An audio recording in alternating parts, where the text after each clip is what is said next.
Saya sekarang sedang bersama Pak Roy Suryo. Kalau dengan dia selalu asik kita berbincang. Kali ini kita mau berbincang tentang Pak Dharma Pongrekun. Ya. Pak Dharma Pongrekun itu seorang polisi purnawirawan, ya, bintang 3. Saya personally sangat kenal. Oh, kenal pada beliau. Ya.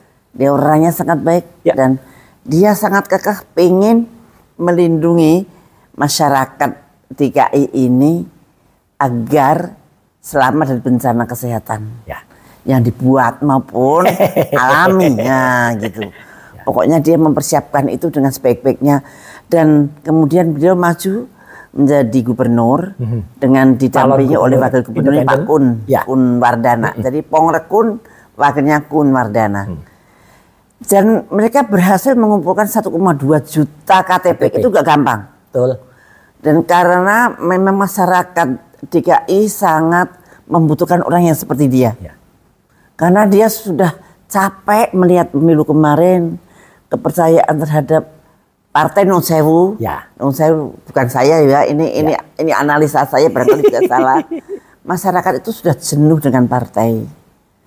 Karena partai itu membingungkan gitu.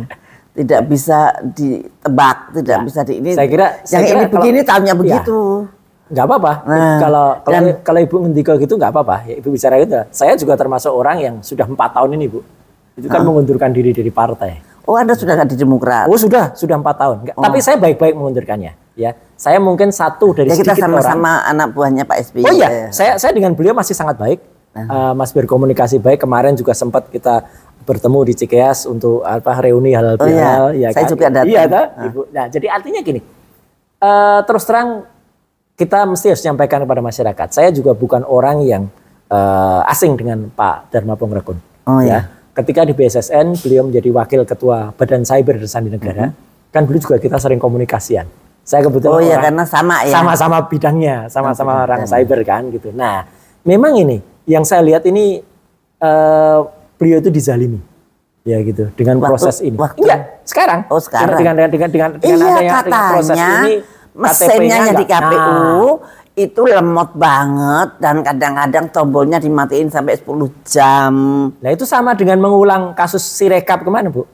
Oh, sama toh Silon. Persis. Silon sama Silon sama Sirekap tuh kakak adik. 11-12 ya. Walah. Ya, Sirekap tuh sampai dulu saya sebut si karep, Bu.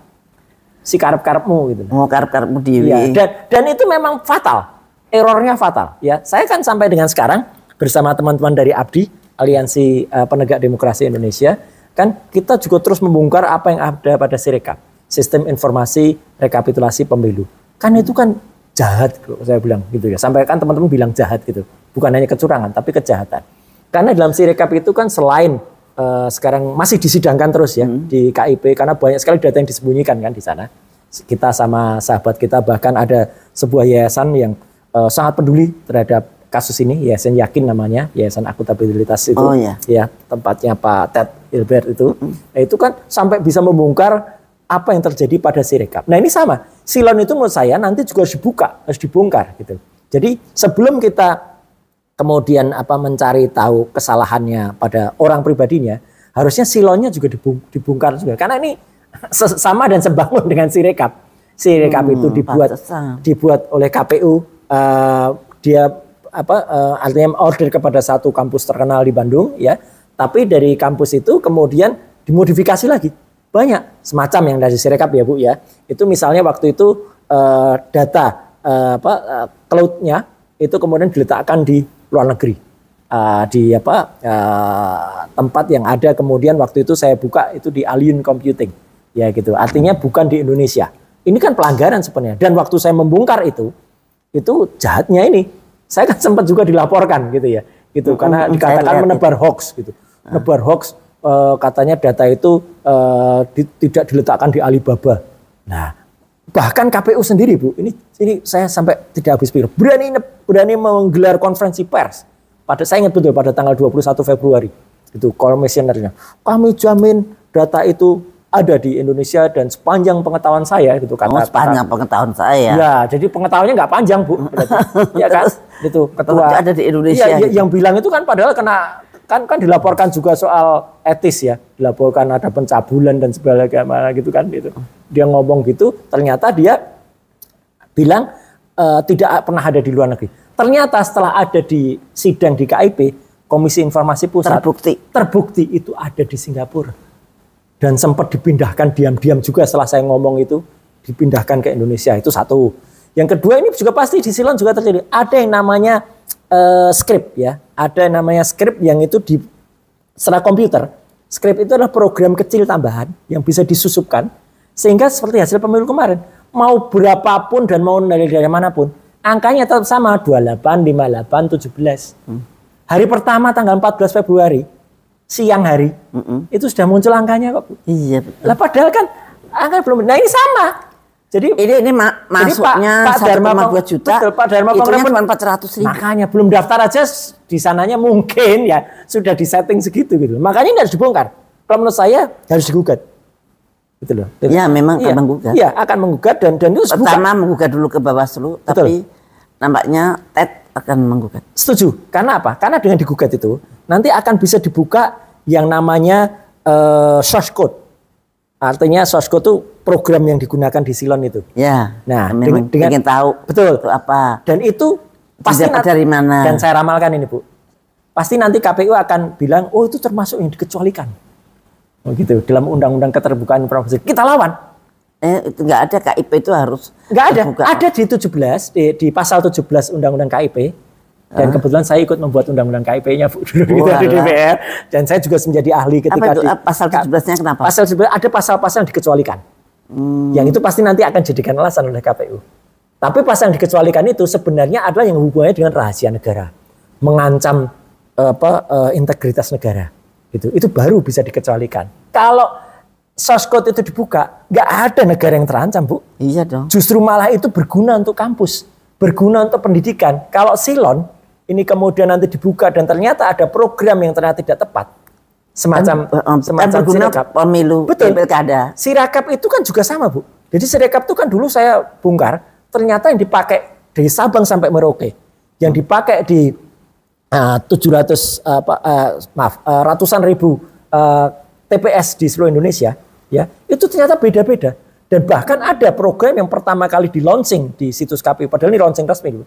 Itu program yang masih versi beta. Jadi masih versi beta itu kan harusnya kalau obat gitu, Bu, itu masih baru diresepkan oleh dokter-dokter untuk pasien tertentu, belum boleh diresepkan untuk umum gitu loh. Nah itu juga sudah dipakai. Jadi kan ini kan ada pelanggaran besar sebenarnya pada KPU. Nah orang yang sama KPU dulu pegang Sirekap, nah sekarang pegang Silon kan. Ya udah, pasti setali 3 uang, Bu, ini. Pasti sama. Jadi menurut saya nanti harus dibuka, source code-nya dibuka. Kemudian yang kedua saya sarankan topologi programnya itu harus dijelaskan kepada masyarakat.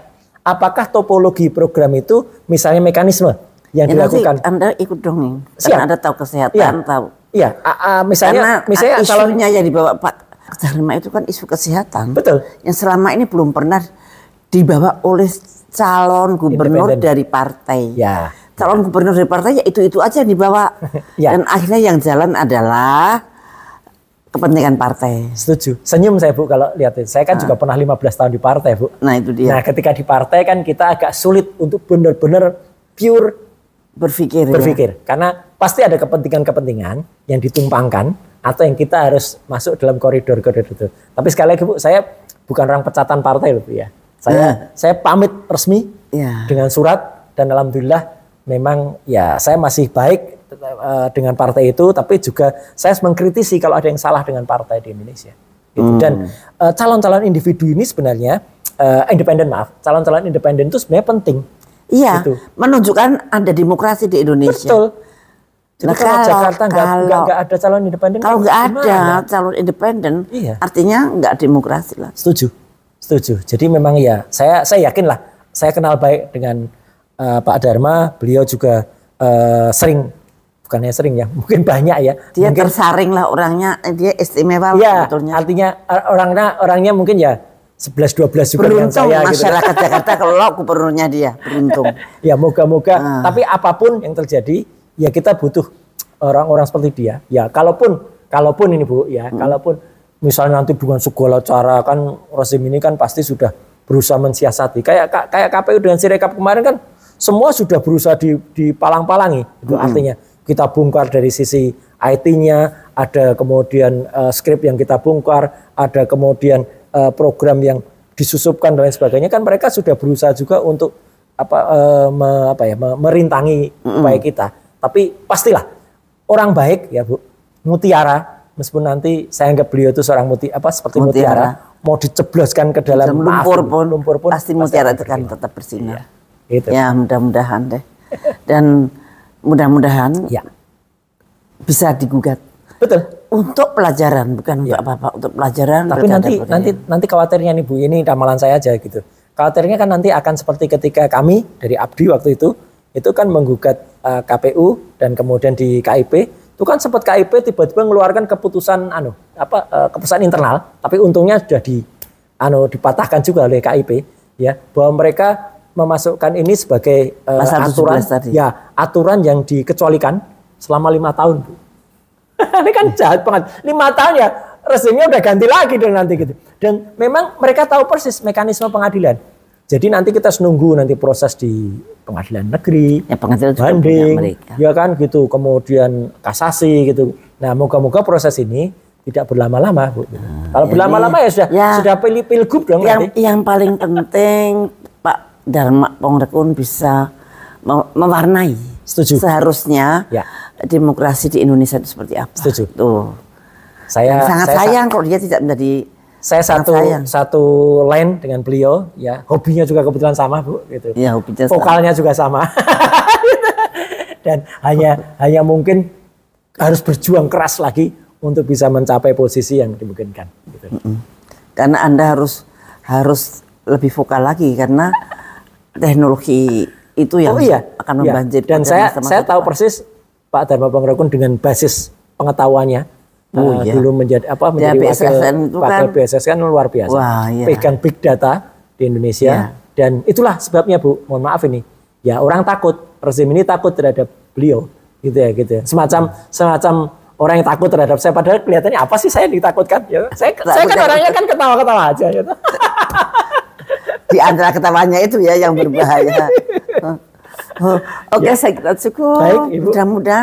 Mudah-mudahan Pak Dharma Pongrekun mudah-mudahan dilindungi oleh Allah Subhanahu wa taala dan yang terbaik bagi dia. Siap. Saya nggak tahu apakah nanti dia kalah di dalam pengadilan atau bagaimana, kita nggak tahu. Ya. Mudah-mudahan yang terbaik lah bagi dia. Allah yang serba tahu apa yang terbaik bagi dia. Ya. Oke, terima kasih, sampai jumpa.